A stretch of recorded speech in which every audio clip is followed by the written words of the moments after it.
They came to my apartment and they sat down with me and they said, "We're going to allow your roommate to be baptized, but not you." I didn't understand how a human, whether a worker or not, could say no. I think we're having some really interesting conversations of there isn't consistency throughout even the United States. There's not consistency in the true way. Yeah. Where a lot of people have the concern is just how they're handling the perpetrators and how they're handling the CSA or the SA. It opened my eyes to the fact that we always put the workers on pedestal. We literally, my brother wasn't allowed to wear wire brim glasses because the workers hadn't. And once one of the workers did, then he was allowed to. Okay. One of the issues that we all deal with is not being good enough ever. You do realize that the congregation, your parents, the ministers' opinions and how they interpret the Bible does not equal God. One of my kids says, "I feel like we're in a cult."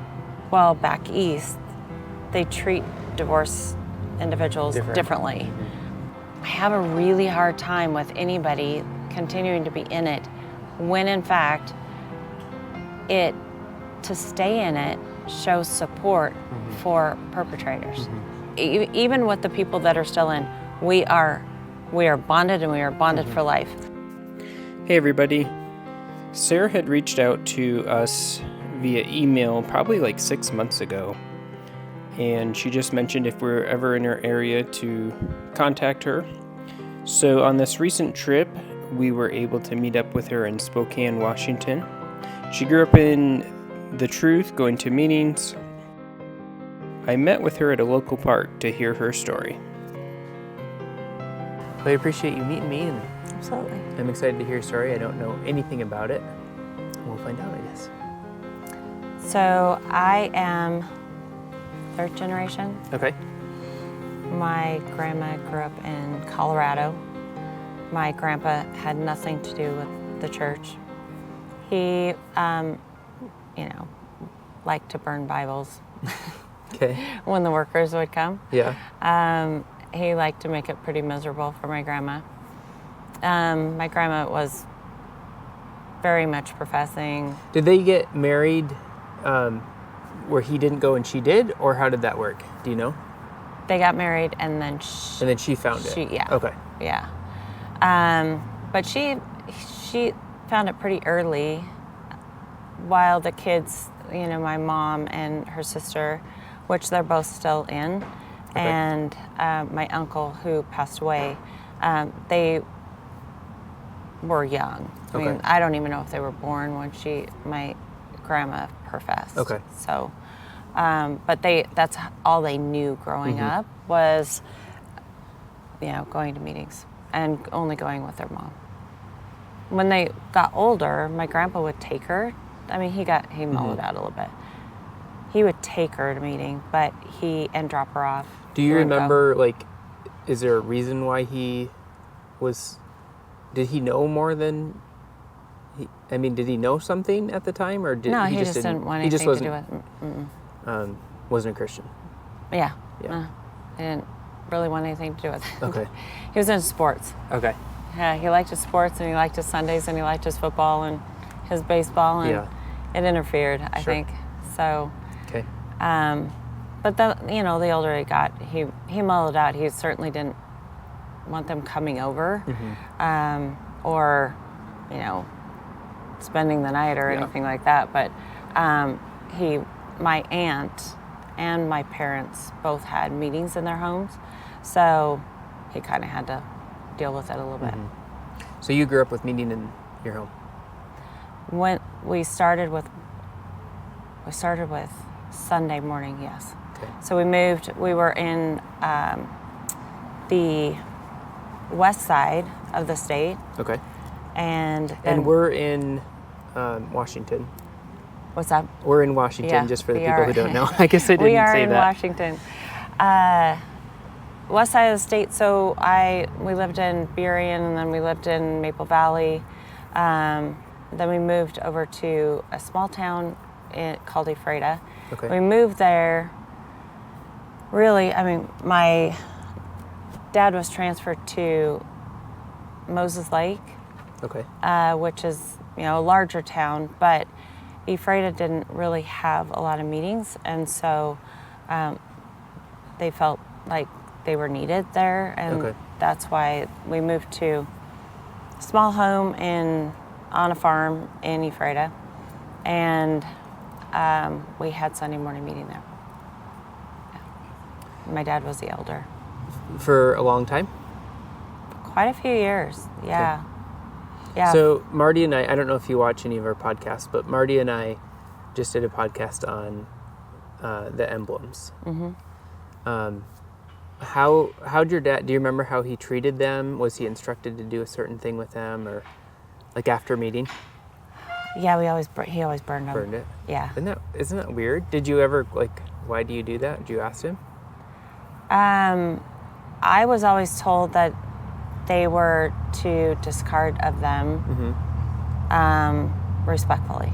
Okay. So Yeah. it was some sort of respectful thing to burn it. Yeah. Okay.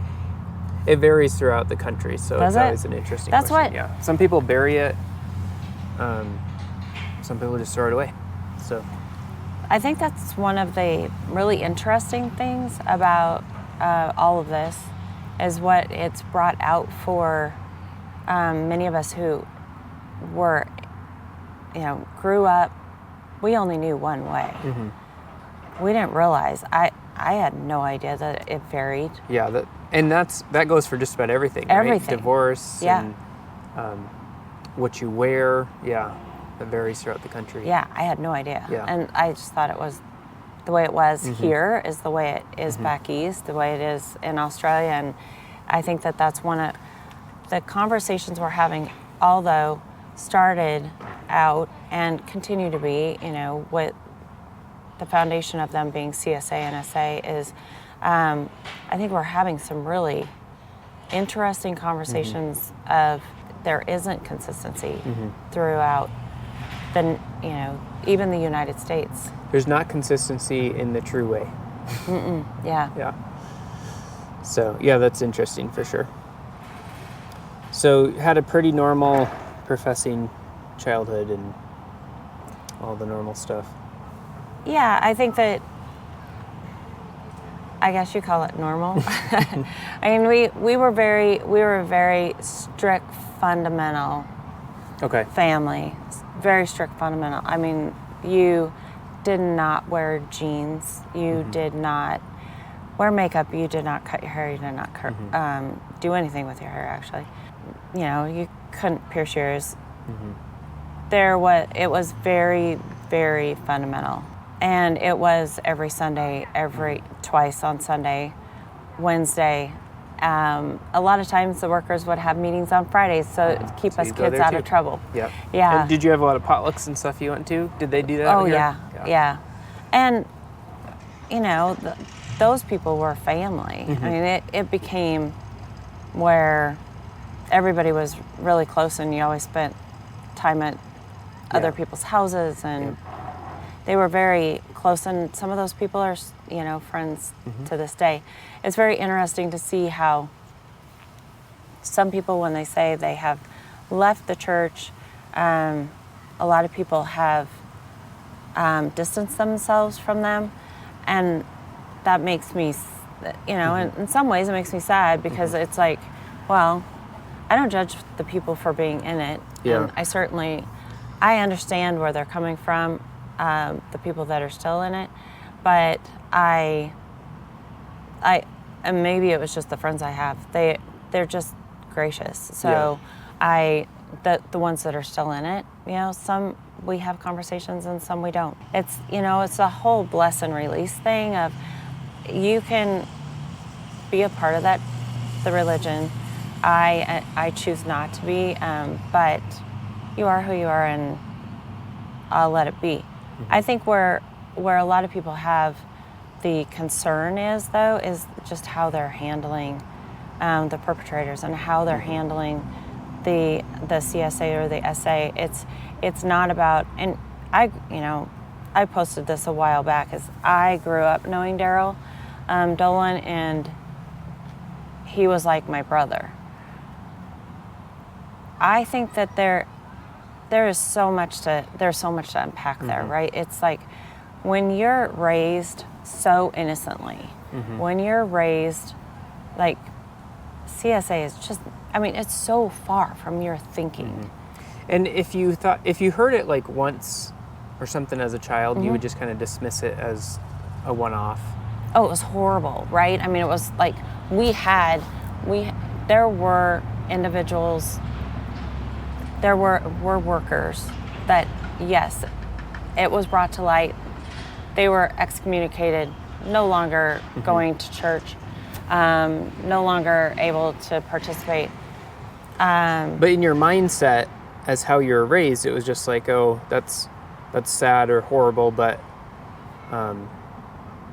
it, like for me, anyways, maybe I shouldn't speak for everybody, but you just, for the good of the kingdom, they're either gone or moved, or God will take care of it, or whatever. You're just conditioned to not really think about it that much. And there was only maybe 1 or 2 times for me as a child that, and I don't think my parents probably told me much, so I probably knew like tiny bit about it. But you just kind of like, oh, that was a one-off deal. But now that so much has come out that it's not a one-off deal, it's a lot different. Oh, yeah. And I think, absolutely. I think that, even those that are still in, to most of them, it's abhorrent. I mean, right? I mean, but I also think they're way in over their head. Not having the training, I think that they really just needed to turn it over to the authorities and say, we'll do what we need to do. And it's been so prominent in the last 2 years, but it's not been prominent with the leadership. So that's the problem. They were used to covering it up and moving people to different countries or states or whatever. And so the reason why it hasn't just been so abruptly stopped and taken care of is because there's probably decades of this happening that the leadership is used to taking care of. And so now it's not really new to them. It's just more prominent, or more talked about. Do you think that people, the leadership, felt like if they moved them, they were removing the problem because it was like a very one-off. It was it was a relationship between whether it was a child or not. It was that child, that one in particular. So if they moved them somewhere else that was going to eliminate the problem, nobody took into consideration that this is a perpetual issue. That they would do it again. Yeah. Yeah, I think it's all about appearances, right? So if they move the problem from the location, it doesn't really matter what happens where they move them. So everybody who knew about the problem, it's been corrected now because they're gone, right? Yeah. I don't know. That's a hard thing to think of what they're thinking, but yeah. Yeah, it's just interesting to me for individuals to think. I mean, if you look at statistics, statistically, they'll reoffend. Statistically, this is in their DNA. They either need to be rehabbed, whatever. But you certainly, especially if it's a child, it needs to be taken care of legally. Yeah. I agree. Not removed from the situation. It's a legal issue. Yeah. And for so many decades, obviously, I mean, I think it's really overwhelming for a lot of people. And I think that what the leadership really has to understand is look at statistics. Statistically, more people will not come forward than those that do. I don't even think we've scratched the surface. No. Yeah. And if we hang our hat on, well, there's people that are getting on the bandwagon because they want attention and are attention seeking, and are saying that they were abused, but they really weren't. Statistically, that is less than 1%. Statistically, like, it's over 50% of people who do not come forward. Yeah. And so we have to, I think the leadership really needs to look at and not hang their hat on, well, you know, maybe this person's just being melodramatic or whatever it may be. They are, that's a dangerous road to go down, because, and I do think that there are a lot of people who feel that way, even, and have told themselves that over and over and over in the church, is that it's a one-off. And, but so many people are coming out, and there's a lot of people that won't. And I think that that's where and yes, I think this has been going on for a long time. I think that abuse and sexual abuse or physical abuse has been going on for a long time, and has not been taken care of. I cannot tell you how many people that I know that I grew up with that have confided in me and will not come forward. But something serious happened in their past, and it is suffocating. I mean, it's maddening that I was really, really innocent. I mean, I just had no idea that they were going through such trauma. Now, you know, we knew of cases that were huge cases, right, that everybody knew about. And so we knew of those, but there were a lot that were never talked about. And they probably won't ever be talked about or come to light. What I can say, though, is that there were a few workers. I don't know if they, you know, other people had different experiences with these workers, but like, for instance, Bonnie Dubuque, I can honestly say, I mean, she was one of those people that she defended the weak, and she wouldn't allow it to happen, and she defended these these kids, and I remember her telling me one time, I was probably 15, and that was about the time that I quit taking part. And she said to me, and mind you, I professed several times because I went in and out. I tried to make it work. But she said to me one time, the workers are only human. The workers we try to rise above that, but she said, you can't put us on pedestals. And I loved that because it opened my eyes to the fact that we always put the workers on pedestals. We literally, my brother wasn't allowed to wear wire-rimmed glasses because the workers hadn't. And once one of the workers did, then he was allowed to. Okay. So let's go back to your childhood a little bit. So, you know, your dad was an elder, and you said you were very conservative. So what happened when you stopped taking part? Why? And so I guess, when did you leave? Well, you can get to that later in the story if you want, but you had mentioned you stopped taking part about 15. So what was the reasoning behind that? I just felt like I was going through the motions, and I just felt like it was so difficult. It was just so difficult to continue to go. And I couldn't not go. My parents wouldn't allow me not to go, so I just didn't take part. I reprofessed when I was, I think I was 18, something like that. Was it peer pressure? Probably. Yeah. I mean, all of my friends, I didn't quit going to meeting. Weird. But I would still went to meeting. That's where all my friends were. That's all I knew. Yeah. But then about 19, I was friends with, all of my roommates were professing. My roommate and I, at the time, we requested to be baptized. And So you had to ask a worker. yes. You couldn't just say, I'm going to window 8. Correct. Yeah. Yeah. Literally, my roommate and I were stuck together. We were just joined at the hip. And we did everything together. Now, did we do everything right together? No. No. I mean, we were, 18, 19 years old. So, no, we didn't, we weren't perfect.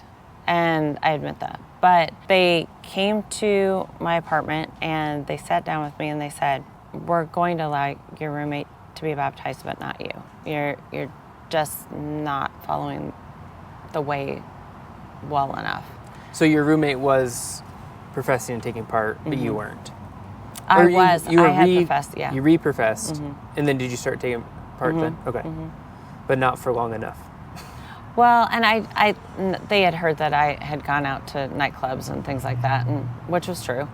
I just I wasn't doing what they wanted me to do, and I have to admit I got a little bent, and I was like, I just didn't understand how. I didn't understand how a human, whether a worker or not, could say no. But you had to listen. Oh yeah.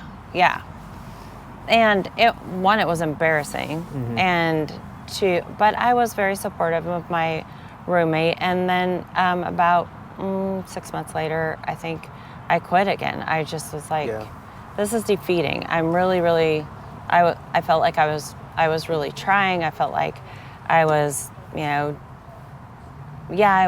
there might have been some things that they didn't like, but there was a lot of things that a lot of kids did but it's not like we were bad kids. It wasn't like, it just wasn't like we were bad kids. It wasn't, we weren't doing anything horrible. Were we having fun? Yeah, but we weren't doing anything horrible. So, but for somebody to say, no, you cannot be baptized. And frankly, to this day, I have not been baptized. I've never been baptized. I just couldn't, I've never gotten I don't know why. Yeah. I think it's interesting that when somebody that you respect, like the workers, like I worship them, when they tell you no, how much, when that takes out of your sales or something. It's pretty devastating. Yeah. Because this is a really silly, I think I've maybe told this story before, but when I did live at the convention grounds, on Sunday evening, there was a tradition that the youth would go get pizza at Pizza Hut. Yeah. And same. yeah, so then we were getting ready to go, and the overseer came over and said, no, you can't go, because there might be worldly music on it, and it's not a good thing to do right after convention. Well, you can't do it then, because they said no. But even though at that time I was probably 17 or 18, and I knew there was nothing really wrong with it, and they had done it for years, but that was just final. And it was, and so instead we stayed at convention and listened to some worker say how sad she was about the Amish not being saved or something like that. But anyways, it was it deflates you, because you have respect for them, but then at the same time, there's really no logic to maybe why they said no. So, yeah, that's always tough. Well, and I think that I think that one of the things that, you have to unpack a lot as you're moving through life, and as you're trying to understand how you were raised. But I think that one of the issues that we all deal with is not being good enough ever. Where is that bar? But every time you hit a bar, then it was moved. Yeah, you're right. And so I think that meetings produced a whole bunch of overachievers or Anxiety. Yeah. So you either had those that were, like Teflon, it deflected from you, and you were just bound and determined you were going to do in spite of, or you had the absorbers who absorbed everything, and then have anxiety and depression and all of that to go along with it. And then you wonder why If you're still in, you wonder why you're so depressed and have so much anxiety. Because you're never good you don't enough. know, though. Yeah, I mean, we know that now, but I don't know if we knew that then. Yeah, I think that I always knew that. Deep down, I think that I always knew. But I knew that like Jesus was perfect, right? And that we could somehow be like him. Yeah, and try every day. And no, I don't think that we should just be human and exist. I think that every day we should wake up and try to be better. Absolutely. But I also think that one of the most important things that was ever said to me, and mind you, this is through a lot of counseling, but one of the most important things that was said to me was, you do realize that the congregation, your parents, the ministers' opinions, and how they interpret the Bible does not equal God. And I think that was like the most light bulb moment of, oh, like, really? Like, because it always had been. Yeah. So you equated that to God because that's all you knew. Right. Yeah. Because especially like my parents' opinion, it was like it did equal God's. And so then once I disengaged that thought process, then I was like, oh, this is a whole new world.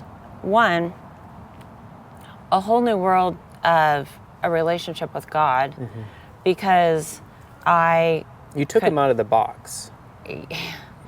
Yeah, and I took a whole bunch of conduits that were in the way to him. Yeah. Right? So now I have a direct relationship with him instead of a myriad of inputs to tell me whether I'm doing it right or wrong. Now I just have a direct connection with him. And I think that is freeing, actually, if you just have that one-on-one connection and without all the noise.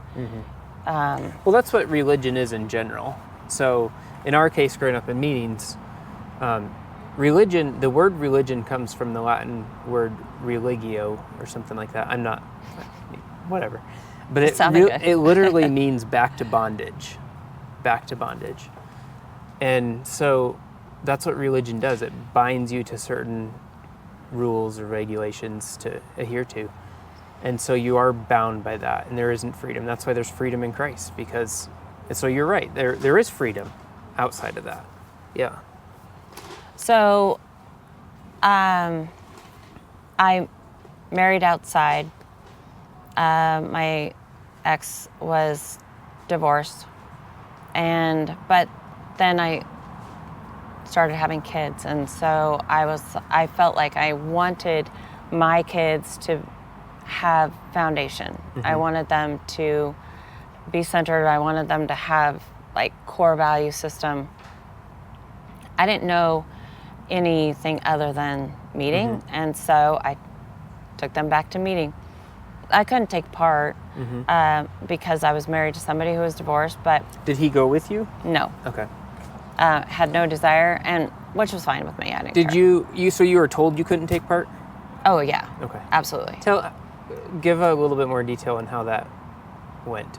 It varies throughout the country, but I'd just like to know, like, firsthand what the workers told you, if you can remember. It was just a given. Here, you can't, in this Washington State, you can't take part if you're married to somebody who is But divorced. did you just assume that, or did they actually tell you? I assumed that. Now, Okay. Yeah, that was a total... I think that they would have been floored if I would have stood up and said my testimony.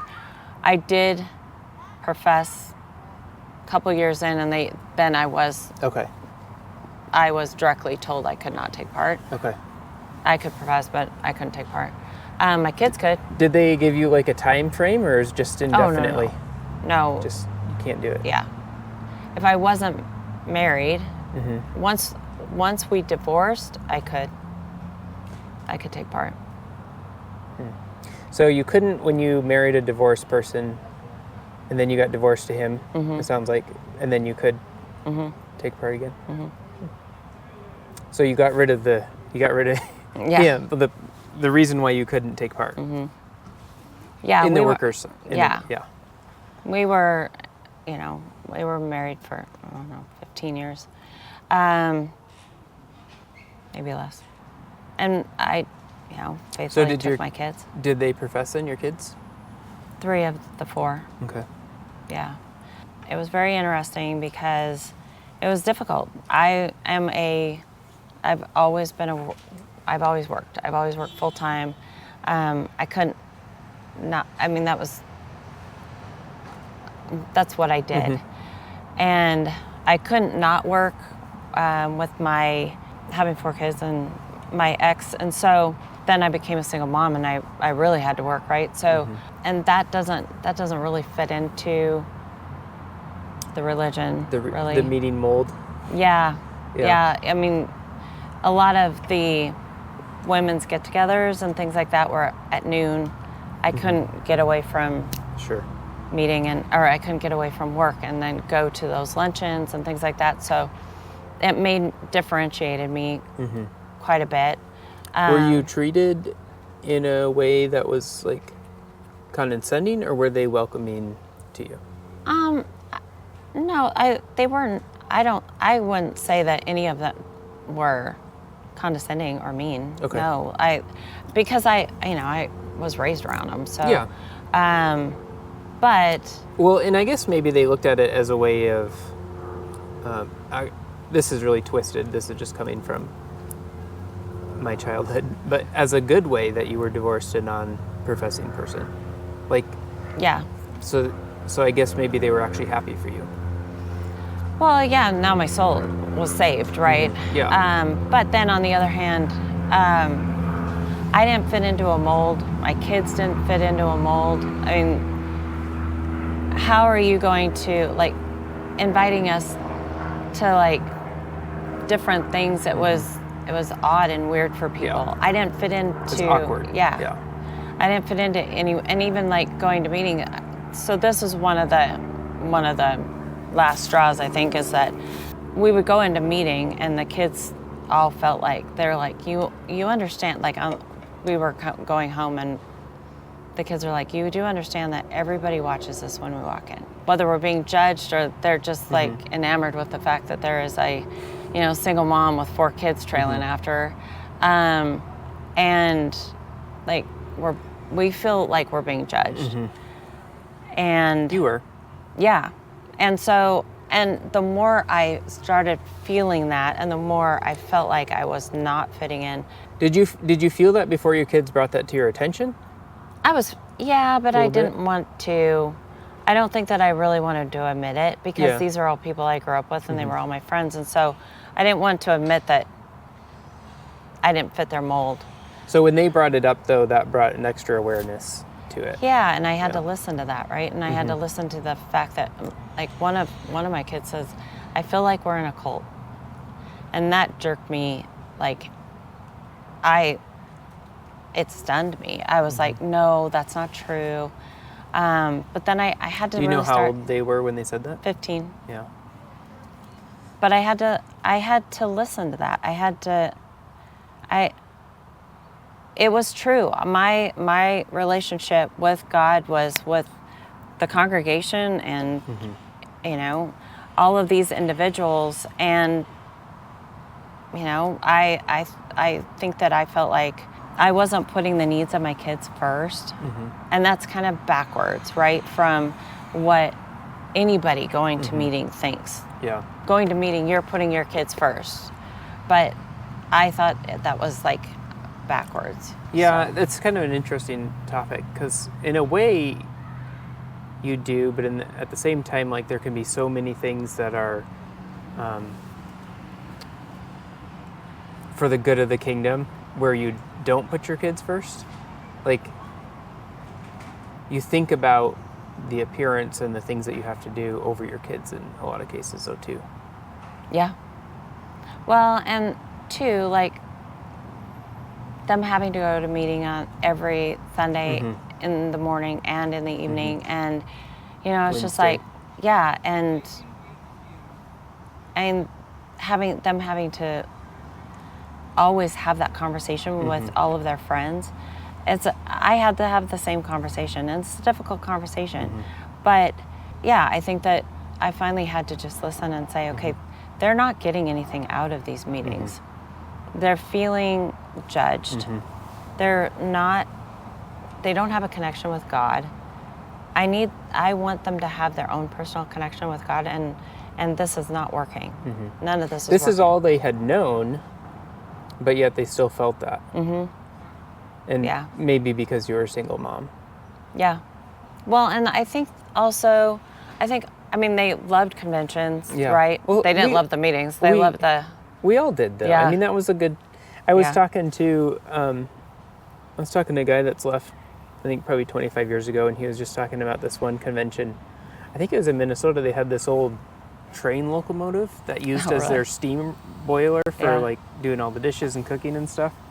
And there's a lot of stuff that I was like, oh, yeah, I remember, like, the old boilers that you'd put the dishes in, and, like, you'd dry all the forks on. Anyways, there's a lot of good memories from that. So, yeah, I mean, I think we all liked convention. Well, and if you think about that, like, how many friendships did people forge over doing dishes? Like, all the boys, like, you know, doing dishes, and how many friendships did they forge doing that? Or, you know, all of us doing the tables and racing to have the tables set, you know, first, and that was always a big thing. I think it's tragic that they went to paper plates because you couldn't hear the clack. Yeah, I think they did. Maybe they did that like at some conventions before I left, but otherwise it was always the. What were they? They weren't even plastic. Or were they... No, they weren't even. Well, for us at Milltown and Post Falls, it was like a polymer or something like that. That I remember the bowls, the multicolored bowls. You know, the plastic. But so I think that there are, and for the kids, even when my youngest, I was not going to meeting or convention, she would go with my parents, and she loved to go, just because the friendships that you build at convention in between the meetings. And she got to go with Grandma and Grandpa. Yeah. And they loved the cocoa, and they loved the hash, and so yeah, there was a lot of things that that you love about that, and the camaraderie, and so those are things that they miss. And so when you just got hit by a stick. When you left, did all your kids leave? Yes. Okay. Yeah. And was there any, like, how did that, I guess you said that they felt judged and stuff, so they were probably kind of okay with it. Yeah, we just had a conversation. We just had we're a team, and we had a table conversation, and I sat them down and I said, how would you guys feel if we didn't go? And there was like a relief over all of them, like, gosh, it has just been such a struggle. So doctrinally, at that time, where were you? Like, did you still believe it was the only way? Or had you, like, where was your head? I can say that I love the simplicity of it. I love that, it's the King James Version. I love the simplicity.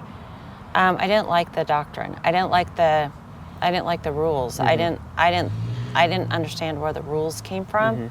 I didn't understand where they came up with a lot of their, you need to have long hair, can't cut your hair, you can't, whatever it may be. Yeah. And I didn't understand where, like, I think that was about the time that something started coming out of, well, back east, they treat divorced individuals differently. And I didn't understand that at all. And so I think that, So it was more over the judgment, and that was the main reason why you left? Yeah, and what's really interesting is I think that if somebody from this area, if people from this area saw that, I think that they would, like, be shocked, and they would go, gosh, we just didn't do that. Well, I will speak from firsthand that I did that. I mean, we were taught to do that.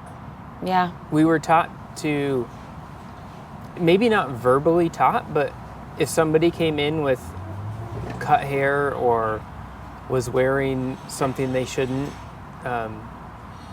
whatever it was, we were taught to either, I don't know, you just always like, they got the look. That there was a thing, you know? I remember, like there was a girl that went to our meetings that wore clear mascara once. And I chewed her out for it. I was like, you can't wear makeup? Like that's, you know, we just were taught to do that. That's interesting. I don't think that I would have ever said anything. Yeah, but it was just, I don't know. That's how we were raised, I think. Even if it wasn't verbally taught. Yeah. So. No, I do. And people are super interesting because you can see it in their eyes. I can look in a room and I can tell what people are thinking for the most part, just by their eyes and the look in their eyes, because there can be a major judgment. Yeah. But I also think that, I mean, there's what I think is really sad about all of this is that there are some genuinely kind individuals that still continue to go, that are not judgmental. They would be like really, really sad if they understood this or they heard it. But I think also part of the problem is that we don't talk about things. That's a huge part of the problem because you're taught not to question and you're just taught to go with it or whatever. Yeah. I won't say who it is, but someone always says, well, don't go picking weeds on the other side of the fence or something. Like, mind your own business and just, and it's just I don't know, it's sad because it does create a lot of issues when you don't talk about things. Well, and I don't think it's conflict, right? But I think that's the way it's seen. I think that's the way, it's perceived, is that it's conflict. If you do have a conversation, it is conflict. Or judging. I think if they don't, growing up, if they didn't have an answer, it was more of, you're not in the right spirit. That's what was thrown at you. So that kind of gaslighting was thrown at you. Or you're deceived or something. Yeah, instead of really getting to the core of the question and really answering questions, because maybe they didn't have the answer, but at least say that. Yeah. We don't have the answer. Yeah. And obviously they didn't have the answers, or that we wouldn't have variation of the truth throughout the world. Right. That's similar to like hair coverings, for example. Friends actually got it right that you don't need to have a cloth or whatever. But just as an example, I guess but then they say you have to have long hair. So I guess not quite, but some have like, the full covering, some have little coverings, and some have doilies, and some have a little bow, but they still have to. So there's such variation in that, even that, like, as an example of something we can understand. It goes throughout friends and workers too, all those variations. Yeah, and again, that's interpretation, right? I mean, and I don't think that was ever really talked about, is that it's your overseer's interpretation, it's your parents' interpretation. It was always... It's actually personal conviction, right? Like, you want to wear a dress. Yeah, exactly. And it's also, we just thought that equaled God. Their interpretation was God's will. And so for some people, like my parents and my aunt who are still in, and I have some cousins too. My sister just quit going this year. But I think for them, this is who they are. And I remember one of my friends, I remember like 15 years ago. Now, mind you, he quit going, 20 some years ago. And I remember saying to him, let it go. Just, You don't have to be bitter. You don't have to, just let it go. They're not going to change. It's their core values. Just let them be. That's fine until the CSA, until it exploded.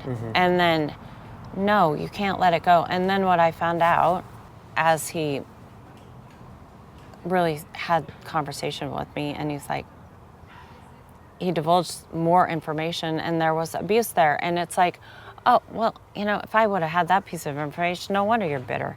No wonder you are upset. No wonder you're angry. You know, he's been told that he is being melodramatic and like it wasn't true. And so I think that there is a lot of gaslighting that has happened to a lot of these victims, and I feel bad. I feel bad for individuals who are still in, who are genuinely. They're peering their thoughts and thinking. I feel bad that because I can't imagine my parents ever stepping away. They're 82, 83 years old. I can't imagine them ever stepping away because they don't know any different. And their friends, they don't know any different. But on the other hand, I have a really hard time with anybody continuing to be in it when in fact to stay in it shows support for perpetrators. That is a hard pill for me to swallow. It really is. I have a really hard time with that. Yeah. My wife and I met with a lady, I think she was 86, I think, and had just left. And she chopped her hair off, she was wearing all sorts of jewelry, and she had plugged into a church, but she also had like a coffee club with some other ladies, and it was amazing to see, but it is so hard when that's all you've ever known. And I know a lot of people who don't agree with a lot of things, but since they are older like that, they have no idea what else to do. Right. So, but it's great when people do leave and have that freedom. Well, and if you think about it, I mean, we were told a lot of people that are out forget their journey. You know, they forget how long it took them to not have hooks in them to say, you're a bad person, you're going to hell, you don't have a relationship with God, if it's not in and through the truth and the workers. Sometimes it takes a hot minute for those hooks to like get out of you, and for you to like have a one-on-one relationship with God. And not because we're just conditioned. We are conditioned to believe that and really think that that's the only way that we're going to get to heaven. And man, that takes a while to get over it. Even if you get the doctrinal stuff down, you'll have things that you deal with all the time. I will say that it gets better with time. Absolutely. And so there's hope for people who have maybe just left and are dealing with a lot of that stuff, but it does get better, and so that's good. But there's still things that I look back and I'm like, that's where that comes from. Like, even stuff that maybe I tell my kids or something, it's like, has just been ingrained in me, and that's where that comes from. Yeah. So, but it does get better for sure. Yeah, and I think that giving individuals grace, because it is a grief process. It is like a divorce. It is like a death. It's a death of for me, it was a death of my identity. Everybody I've ever known, everything I've ever done was gone overnight. Yeah. So, yeah. It is. And for those that are married to individuals that, I mean, I see, that posted on a regular, and boy, my heart goes out to them, because you just have to give each other grace, and you have to remember where you used to be. And, I can honestly say my grandparents, they were able to live that life, and they did okay. You just have to be supportive of each other, but it does take time to unravel some of that. Yeah. And you got to remember, it's not, the issues aren't between you and your spouse. the devil's in the middle, and it's a spiritual issue. It's not, between you and your spouse, a relationship issue. Even though it can cause relationship problems, but if you can remember that they're not the enemy, your spouse is not the enemy, then that helps too. And that's hard to forget sometimes, or hard to remember sometimes. Well, I think it's hard to remember because you're being told that the person you're married to, if they are not in the truth, the person you're married to is going to go to hell. Yeah. And they are not of one faith. And I mean, that is a really, really difficult thing. And so then you feel guilty for loving them, right? And so it's a really sad place to be. For sure.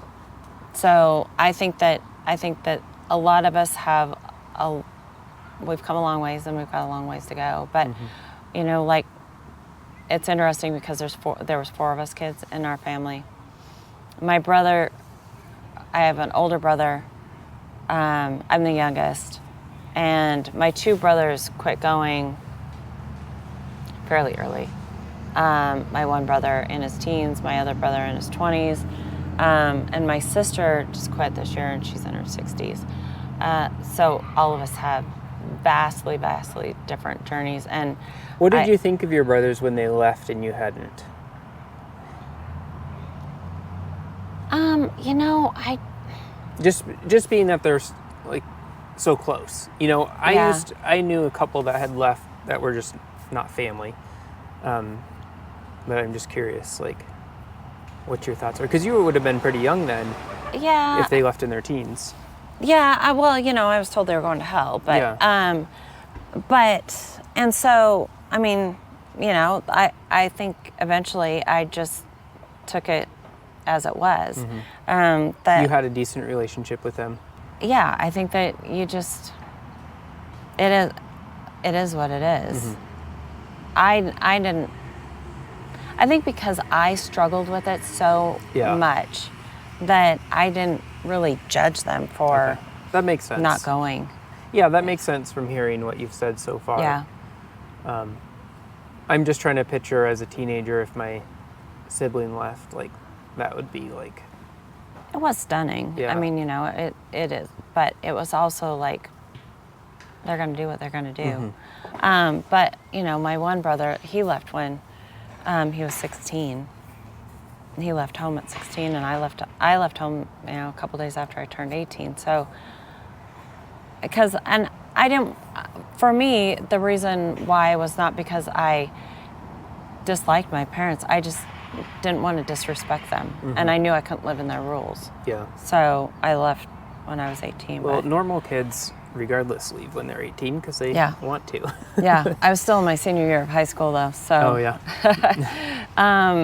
Yeah. So I was just horribly independent, but I can see where the impact that all of this has on, but the different impact it has on a lot of different people.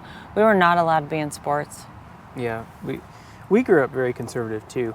I was the youngest also of 4, and so at the tail end, I was able to be in pep band as long as I didn't go to a game on Wednesday, but that was about the extent of it. Yeah, I could be in choir just as long as I didn't sing Christmas carols. Yeah, we got pulled in elementary school that we couldn't sing. We got a note that we couldn't sing Christmas carols.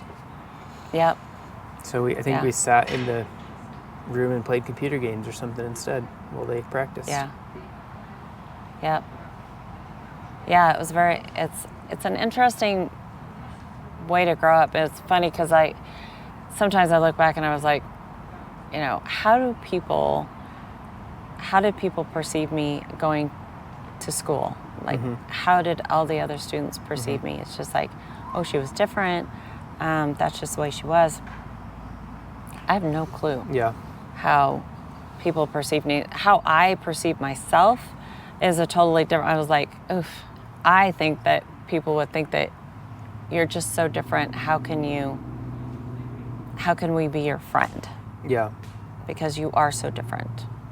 But I do think that, like, there was a lot of kids at my school that I just was who I was, and they were going to be friends with me anyway, right? They knew I couldn't go to dances. They knew I couldn't go to games. Yeah, that's crazy. All sorts of memories of stuff we couldn't do. Yeah, it's pretty interesting, and I think that that's why I really wanted my kids to participate in different sports. You know, do everything that they could possibly do. Go to dances, go to prom, because maybe I was living vicariously through them, or you know, maybe I just wanted them to live life fully. Yeah, I understand that, because there was a few times where it hurt really bad because we couldn't do something, you know. And it's not really that I would change anything, but I feel like I would have been much more of an outgoing person if I could have done things. Like, I don't know. Looking back, it's like, man, that would have been kind of nice just to do. Yeah, I think that impacted my brothers a lot more than it impacted, and maybe my sister too, but a lot more than it impacted me. I kind of was a deflector. I was like, yeah, I would have loved to have done that, but okay, I didn't. Yeah. Move on. I think it really did impact my brothers a lot, deeply, especially my older brother. He was an introvert, and what I can say is that all of us kids are very athletic, and so I think that it was extremely difficult, especially for the boys to not participate. Yeah. So for me, I just found other things like, you know, choir or ASB, and I know my middle brother, he did too. He was ASB president, so he found other things that my parents would allow him to do. Yeah, there was, like, we did FFA. I don't know if you have that out here. We did, yeah. But some things that we were able to do, but. Yeah. So where are you now? So remarried, and we've got 5 kids, and I still work full time. And how long has it been since you left? Gosh, 2008, I think. Okay, so it's Yeah. been Few quite a years. while. Yeah, and I think that there's just, no, maybe it was later than that. No, I think it was more like 2011. Okay. But yeah, I think that there's just a lot of peace.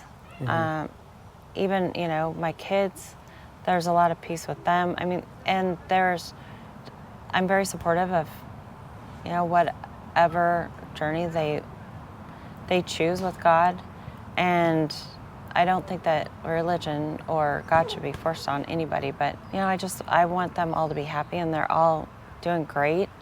And I think that we've got, you know, we're a good team as a family, but, and I'm still, you know, close with a lot of people that are in or have come out of the church in the last.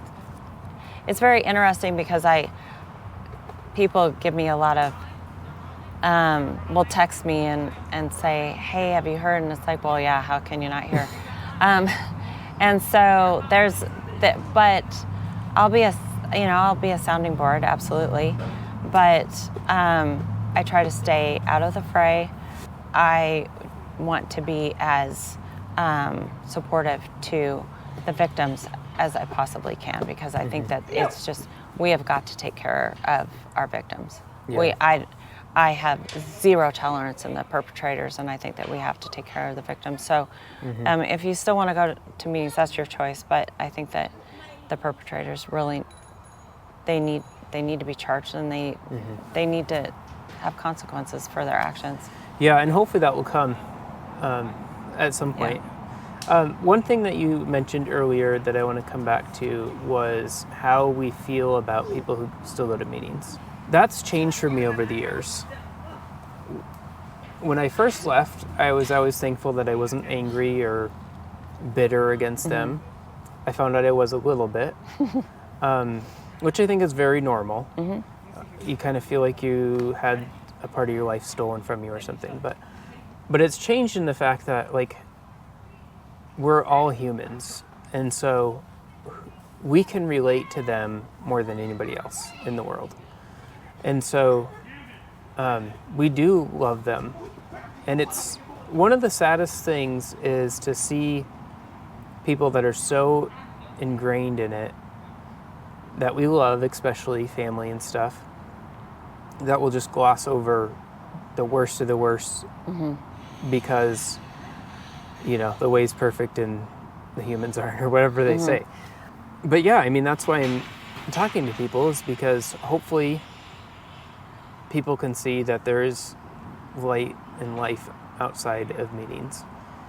And I think I think it's really cool. There's a lot of people who have left in the last couple of years, but I think it's really cool how, like, we're still this little community, and there's tons of support out there for people. So, like, when you left, you probably felt quite alone.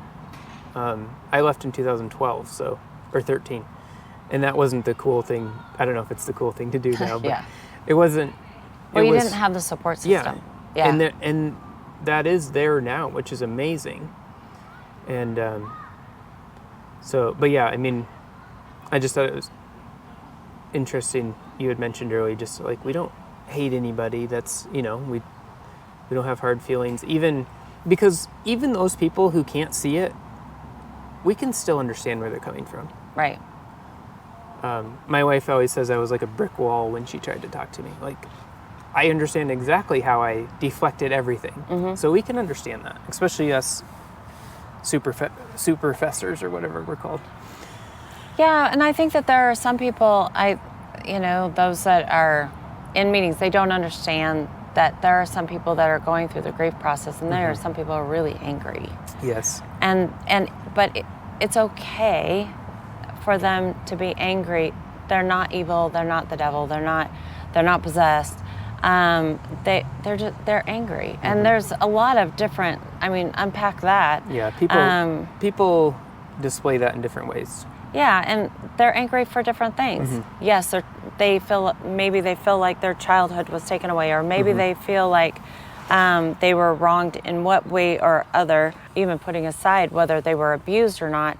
I mean, if they were, they have every right to be angry and every right to be bitter, but especially of how it is being handled. But it is a grief process, and so I think what's interesting is I remember going to convention, and like, we would come out, and on our cars would be these papers stuck underneath our windshield, and it was from somebody who had deflected. Yeah, and it was awful and terrible, and oh my gosh, they're just so bitter. And yeah, maybe they were. I mean, to like print off paper and to put it under the windshields, probably, yeah, maybe they were. Maybe. But I mean, if you think about what light they were put in, and those that had left, they were always bitter, they were always angry, they were always not part of God's way, and certainly not saved. And so I think that now, I mean, if you were to leave in the last couple of years, there's such a huge amount of support. And what I think is really interesting is, honestly, we could have a convention of just those that have left, and we're bonded whether we like it or not. And even with the people that are still in, we are bonded, and we are bonded for life, for how we're raised. I've used the word culture because that's what it is. It's a specific culture of people. So, well, anything we didn't cover yet that you? I don't think so. It was great to talk to you. It's funny because not everybody's raised as conservatively as you and I were. It sounds like we were raised pretty similar. Khakis on Wednesday and tie on Sunday and no sports and all that. But there's a lot of things people can relate to. Yeah, and I think that even here, though, there were variations. Yeah. But when my brothers quit going, I literally just thought that they were angry. And I was like, my parents did the best that they knew how, and I felt that. And, we all try. We all do the best that we know how. And I would hate for my kids to look back and be pissed off at me at how I raised them. Do I think I was perfect? Absolutely not. There's a lot that I could have worked on. And so I give my parents a lot of grace. They were 17 and 18 when they got married. They had all of us kids by the time they were 26. So I give them a lot of grace. Could they have done a lot of things differently? Absolutely. But they didn't. Move on. A lot of people might have had, different variations of how they grew up, but we still all grew up knowing what convention was. And it's so, even my husband, it was interesting because he grew up 3 houses down from my cousin. Okay. And so he went to school and all of that with my cousin, graduated with her. And so he knew my aunt had Wednesday night meeting in their home. So he grew up around it, and he's understood it and seen it from afar. But he understood it to a certain level. There are different, throughout the United States, there are different variations of it, but I still think that when you see individuals from meeting or, that you grew up with, there is still a friendship, like it or not, there is still something forged there. Yep, for sure. Yeah. Well, I appreciate you taking the time to Thank you. Visit, and it's always good to hear everybody's story. And Well, I love that you came to Washington State. it's beautiful here. It is. I don't know if I'd want to live here, but it's very pretty. Yeah, I don't think any of us know if we want to live here or not. Yeah. But yeah, it's especially in the winter when it's, 0. But in the summer, you can't beat. There's 70 lakes within about 100 miles of Spokane. So it's we just came from Glacier. We were up by Glacier last night and drove by a ton of lakes on the way over. Yeah. It's very pretty. It's pretty interesting. So, well, thank you for coming. I appreciate it. Yep.